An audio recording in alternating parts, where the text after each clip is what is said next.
welcome to another episode of Let's Talk About Mental Health. I'm Nels Kloster. I'm a psychiatrist and I practice in southern Vermont. And I'm Robert Stack. I'm a licensed alcohol and drug counselor. Good evening. And tonight we have a guest with us, Skyping from Boston, Robert Whitaker. We've had him on the show before talking about his book, Anatomy of an Epidemic. And he has published another book which strikes us as being quite influential, Psychiatry Under the Influence, which is a book about the relationships between the American Psychiatric Association and the pharmaceutical industry. So, welcome, Robert. Welcome to the show. Thank you for having me. It's nice being back here again. Good. So, this book, it resonated quite a bit with my experiences and seemed to build nicely off of Anatomy of an Epidemic and Madinamerica. Really enjoy hearing about the motivation and maybe the insights that got you to write this book with Lisa Cosgrove. Yeah, Lisa had been a fellow at this lab at Harvard University, which is part of the Safra Center for Ethics that was set up by Larry Lessig to study institutional corruption in our society. So it was meant to look at institutions that have a public mission and a public duty, like say Congress or even the big 8 accounting firms in terms of protecting the interests of the public. And they asked me to join Lisa to look at psychiatry through this lens of institutional corruption. And I found it really helpful and interesting to use this lens they had developed as a way to understand psychiatry, the behavior of the American Psychiatric Association and academic psychiatry over the past really 35 years. And what's really great about it is what you do is you try to identify the influences on an institution that cause that institution ultimately to betray its public mission and serve those other interests. And with psychiatry, it's very easy to see the two influences. One is pharmaceutical money on the profession, on the AP, American Psychiatric Association, and also academic psychiatry. And then its own guild influences that became very pronounced starting in 1980, when the American Psychiatric Association published the 3rd edition of its Diagnostic and Statistical Manual, and this is when it adopted a disease model. Now, once it adopts that disease model, it basically has a need to sell that disease model to the public. So you can see how those two influences shaped its behavior. And then once you see those influences, identify those influences, then you look at, well, what is the corrupt behavior? What is the nature of the corrupt behavior? Then once you identify that, you look at the social injury. And then finally, you try to see, well, are there prescriptions for reform? And it really became, for me, and I think for Lisa as well, a really great lens to see like how American Psychiatric Association and academic psychiatry, in essence, told us a false story since 1980. One they told us a story that they said it was scientifically based, but when you actually see, you see that the science doesn't support it. And then you can see the extraordinary social injury that has resulted in this storytelling that was out of sync with the science. And Niels, you were saying it resonated with you. Well, I don't know when you went to medical school, but this is sort of the story of your time as a psychiatrist in many ways. Yeah, no, 2001, graduated from medical school, finished residency in 2005, and so the last 10 years have been practicing. And exactly along the way there was fed some of these falsehoods. The idea of the second-generation antipsychotics, for example, Seroquel, Risperdal, and such, that those are newer, safer medications. And then the Katie study came out, which showed that, no, not really. They're equal, they're a little different side effects. And then, of course, then we learned about how the pharmaceutical trials had withheld information about trials of medications that showed actually no results, the placebos were better. And just that sort of, corrupting of the literature is something that's sort of come along consistently in my career.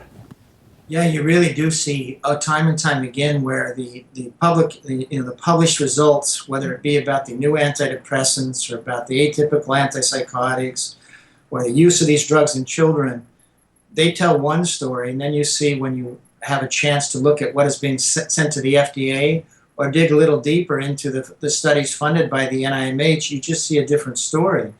And here's the thing, I think, and let's go to the atypical antipsychotics. I think this is a good example. You say the Katie study showed that the new drugs were no better than the old drugs, a little bit different side effects. But actually, that information, that was the finding really that shows up in the initial trials that were sent to the FDA. But what happened is that finding that the trials were biased by design against the older drugs, there really was no evidence that they were any better. That finding was, or that knowledge, that perspective was kept out of the research literature and the studies that were published by leading academic psychiatrists when, say, Risperdal or Zyprexa or Seroquel came to market. And that's part of the betrayal we're talking about here. You see how easily you can see that the trials were biased by design. You can see that the FDA, when they reviewed, say, the Risperdal trials, they say, there's no evidence these new drugs are better than the old drug. So the academic researchers, they knew they had participated in trials that were biased by design, but they didn't let that on to the public. And instead, they told us about how much better and greater these new drugs were. And of course, they charged like 10, 20, 30 times more than the old drugs. So that's part of the betrayal here. We believe that care should be governed by good science. And good science, of course, requires that you be honest in your design of your trials and honest in your reporting. And the KD study and the atypicals is a classic example where academic psychiatry and ultimately the APA didn't fulfill its public duty. I'd like to just spend a little time on the word corruption. I mean, normally, in my world, you would associate it with criminals, blue-collar crime, if you will. Bribery, out-and-out corruption, if you will. And yet, you mentioned the financial institutions. They gave bonds, AAA rating, the highest they could get. And when we had that crash, we found out, well, wait a minute, they weren't good bonds. And when I looked at this book and read parts of this book, again, you come across that again. There's institutions that you're supposed to trust. Their stamp of approval, if you will, or whatever way you want to think about it. And you look back on the process and you go, well, wait a minute, why did they do this? What was going on there? Was it for money? Was it for, interlocking? I'd like to understand the word corruption more. Yeah, I think this is really important. And one of the things that was developed at this lab at Harvard University that was led by Larry Lessig, in his understanding of institutional corruption, he's not talking about activities that are necessarily criminal. In fact, he's talking about activities that aren't criminal. And what he's talking about how because of these outside influences or these various influences, these economies of influence, as he talked about, they shape behavior within that institution. And suddenly you have behavior within that institution that becomes normalized, which can be seen as corrupt from outside. But once it becomes normalized within the institution, they lose this perspective on themselves as to whether or not their behavior has become corrupted. And then once this happens, once you have this normalized behavior, people, of course, don't see themselves as corrupt when everybody within the institution is behaving in the same way. And I'll give you an example in a second. And so literally, this is when you now get this cognitive dissonance developing where people still see themselves as behaving in a morally appropriate manner when from the outside it's so easy to see that they have been corrupted. So let's give an example. What happened in the 1980s and then in the 1990s, of course, is pharmaceutical companies began paying academic psychiatrists to be their advisors, speakers, consultants to conduct their studies and all. Now, as the pharmaceutical companies reached out to these academic psychiatrists, they said, we're hiring you for your expertise. We're paying you for your expertise. And, from an egotistical point of view, this academic psychiatrist said, well, yes, we're the experts in the world. Of course, they're going to pay us for our expertise. And they don't see how that payment begins to shape their behavior such that they sign off on biased trials, or they lend their names to ghostwritten trials, that sort of thing. Or they just hide adverse effects. And all these things begin to shape the research literature so that it ends up to be fundamentally false or misleading. And then at the same time, though, they don't see how their behavior themselves and everybody else is being shaped by this financial influence. And that's what they mean by corruption, institutional corruption. Is it criminal to hide adverse effects? is it criminal to author a ghostwritten, lend your name to a ghostwritten study? Or is it criminal to participate in a study that's biased by design to make a new drug look better? Well, it's not, but it does violate what we all believe in terms of a public mission to use science to see how to best use therapies, how helpful they are, that sort of thing. So that's an example of what we're talking about here, where you had these influences, the pharmaceutical money, but also psychiatry's own guild influences. So psychiatry as a guild needed to say, we have this disease model, we're making all these advances, and that's why drugs should be first-line therapies as opposed to maybe talk therapies or other therapies that might actually do better. Yeah. But I think the way you described it in the book was that this were not necessarily bad apples, these actors, these individuals, but rather good apples within a bad barrel. Exactly. And I'm just wondering, how can an individual, supposedly an academic expert, must know that the frameworks and the statistics and the designs are flawed? Somebody individually must know that these things are being withheld. Sure. So aren't those bad apples? Listen, again, that's part of the framework. Is the idea is like, how does the whole barrel become corrupted as opposed to focusing on individuals? I think they do know this, of course. And one of the things you see in, say, the trials funded by the NIMH. Now, these are not trials funded by a pharmaceutical company, but rather the government. And you'll see trials funded related to the STAR-D trial, which is the largest antidepressant trial ever conducted, something called the TAD study, which was a study about adolescent depression, the MTA study, which is a study about ADHD medications.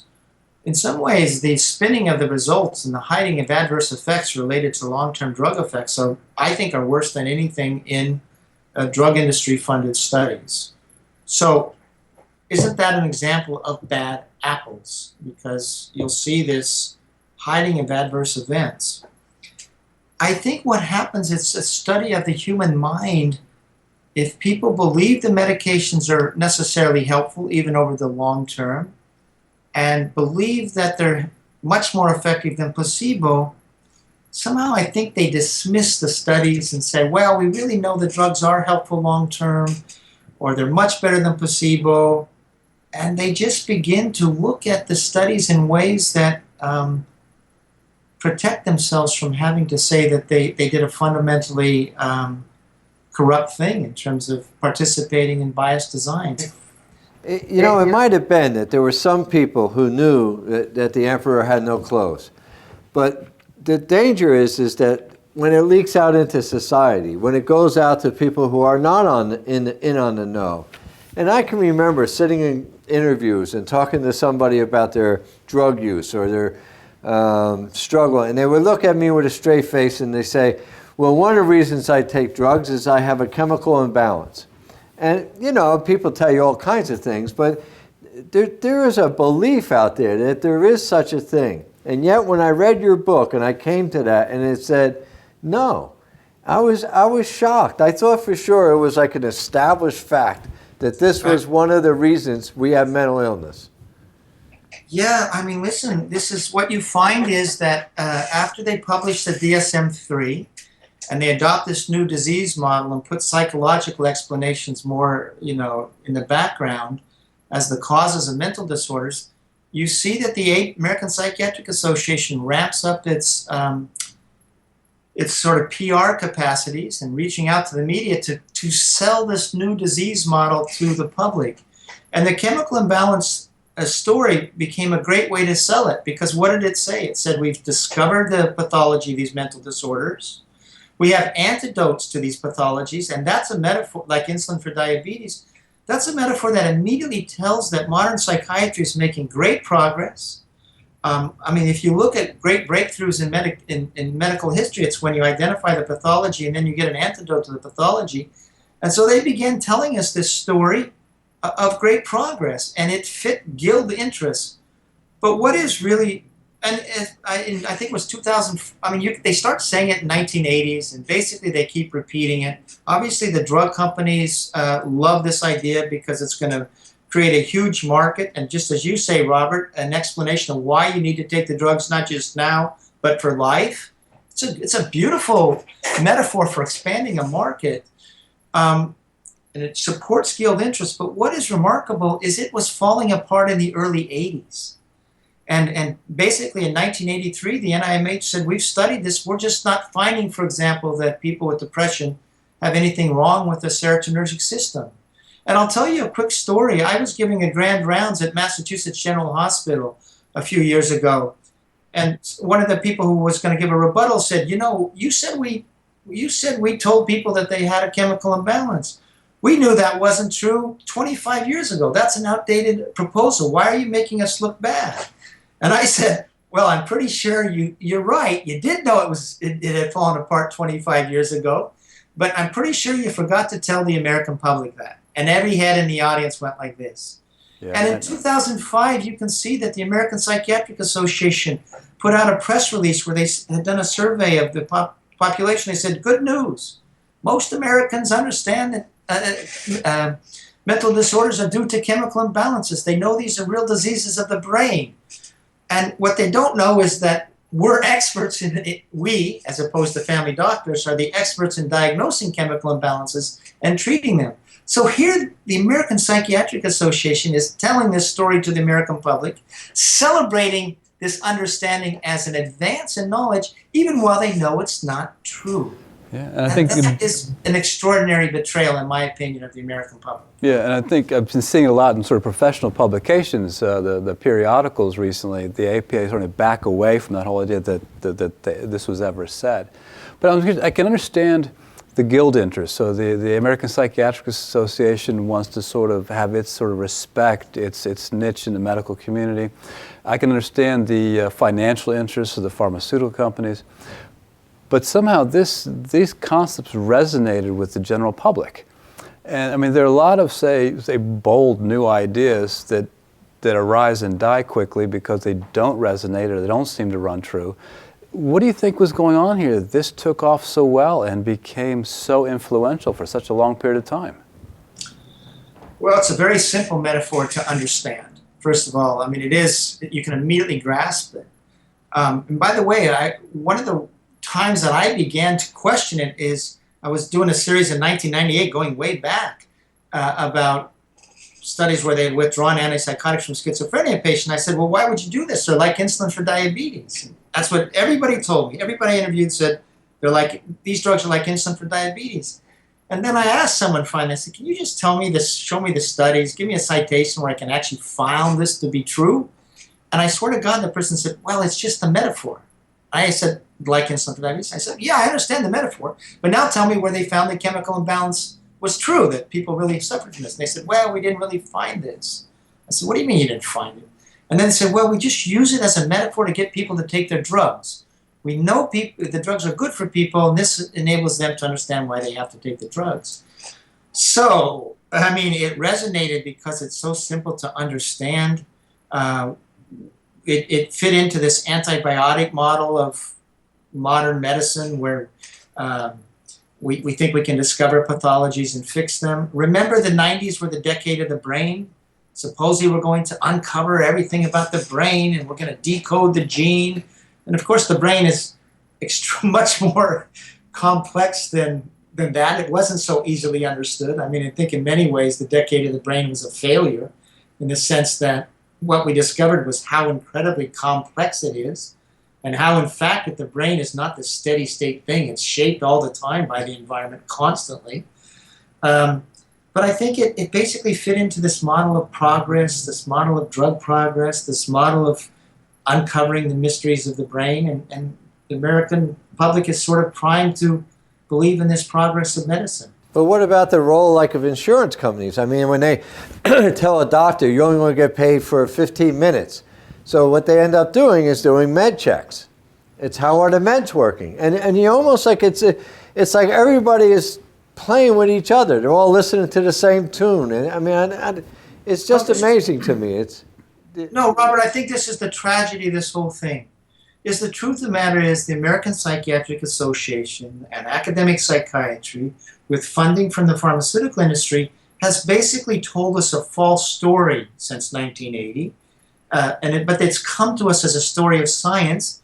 And so we as a society have organized ourselves around that false story, which is that we're identifying the pathology of these disorders. We have these highly effective drugs like insulin for diabetes. And so we organize ourselves around that story, but it's a false story. And that's the social injury, is that insurance companies, hospitals, treatment programs have organized their care and their delivery of care around this fundamentally false story. Yeah. That's the tragedy. Yes. And I think the tragedy is of course, this is very complex, the brain, behaviors, and there's always going to be a great deal of uncertainty about this. And I guess the question is, how does one wade through all this uncertainty? You know, what should the message have been to the public? How complex should this have been laid out? Well, I think, this is a good point. I mean, if any area of medicine deserves to be rooted in humility, it's psychiatry. And I mean that because the human brain and emotions are so complex, and understanding all the things that, go into us. I mean, we are very emotional creatures, right? We're not steady state creatures. And so trying to understand how depression arises. It can arise obviously from so many different ways. Mania or anxiety, all these things that we're really actually prone to as human beings. Even psychosis is not unknown, right? I mean, it's certainly within the human family. And given the complexity of the human brain, we need this humility at the heart of it. And then you talked about tolerating uncertainty. Yeah, Americans want answers, right? I mean, people want to come to your doctor and say, the doctor says, I know what's wrong with you here. Here's the response. Where the truth of the matter is, you as a psychiatrist and other psychiatrists occupy this arena in human life that is so filled with uncertainty, right? In terms of how do we help people get well and stay well? Well, there's just no magic pill for that. And I think that in terms of the humility is, we do have to understand that human beings, their health, their mental well-being, it is in response to so many things. Environment, do you have meaning in life? Do you have a job in life? Do you have a place in life? Do you have good shelter? How's your diet? Are you exercise? And how can you be expected to have a magic pill to solve all of life's problems? But psychiatry wanted a magic pill, and that's part of the tragedy too. And the question is, can psychiatry sort of discover humility as it goes forward? There's nothing wrong with the humility. And as Robert said, there's so many wonderful psychiatrists out there working, but you were betrayed too by this story. Psychiatrists were betrayed. Thank you. And I think one of the powerful examples that I saw in the book was a young woman you referred to who, after some loss and struggles, had realized it's not what's wrong with me, it's what's happened to me. Yeah, you know what? If we just begin with that story rather than what's wrong with the person, but what's happened to that person, it totally reshapes how we respond to people as a society, how we respond to kids. I wish that would become the motto. That would become the refrain rather than what's wrong with you. What's wrong with you puts all the problems within a society into that individual's head, right? The foster care child, it's the foster care's brain that's the problem. Or, if someone's without a job, it's their problem. Well, obviously, what's happened to you encourages a societal response to helping people keep well, right? How do we build healthy societies? How do we nurture our children? What's wrong with you places all the problems in the individual. And the truth of the matter is, it's societies that build healthy places for people to be. It's hard to do that just by yourself. The other thing, we had a psychiatrist on here, and she's a wonderful person. And we were talking about the need for taking another look at how we treat people who are psychiatric patients or whatever way. And she said one of the things that we as a society would have to become more forgiving and more accepting of people who are struggling. I mean, not that they look like us or they don't always act like us, but it isn't necessary that they be medicated. That there's this idea that we should medicate everybody because we don't want them to make a mess. Yeah, no, listen, I think that's a good point. I mean, we're developing a society where we expect behaviors to be more and more within this extraordinary, limited range, starting with our children, but certainly adults as well. And I couldn't agree more. We need to accept behaviors that are more different, emotions that are more different, and just see that that's okay and embrace them. You know what I mean? And embrace them as part of the diversity of life that makes life so rich. I like to joke like we should have a national reading of Shakespeare and just see human beings they're so diverse, and we are subject to a wide range of emotions, and we should embrace that and celebrate it, as opposed to wanting everybody to be in the same cookie cutter. And if you're not, you need to take a drug. I think that's a horrible philosophy. You know what? This is part of the social injury with this. We've adopted a philosophy of being that's ahistorical. It's so abnormally narrow as opposed to embracing the extraordinary diversity of humankind. Yeah, I wonder, as we're coming to close, there have been some major changes in psychiatry over its history, almost sort of tectonic shifts when you talk about sort of going to pastoral care, then leaving that, superintendents in psychiatry gaining power. And then, recently now this paradigm now about medications being so preeminent. Do you anticipate there being another large shift about to happen as people become more aware of this betrayal of the social trust? Well, I'm hoping there'll be a major shift. And we've talked about some of the philosophical shift. I wish we'd start talking about what happened to people. And then I wish we'd start talking about how a society builds healthier societies, healthier schools, that sort of thing, a more equitable society. That's the shift I would hope is happening. And I think there's certainly a lot of fertile ground for that, because the disease model that came out in 1980, it has just collapsed on a scientific point of view. I mean, just your statement there alone, the idea that psychiatry and philosophy should be somehow in the same room. We are so far away from that. If you were to, study the meaning of life and philosophy and all that, and at the same time come to understand what do we mean by mental illness, or how do we mean about this? I mean, like they've said, the biopsychosocial model that supposedly came out in the 80s with the DSM-3 has really been the bio model, is the way the psychiatry has been practicing it. Yeah, and somehow we have to bring in the social workers, people who are interested in the psychology of human beings, philosophers. It'd be a nice big round table. How do we organize our society in a much more humane way?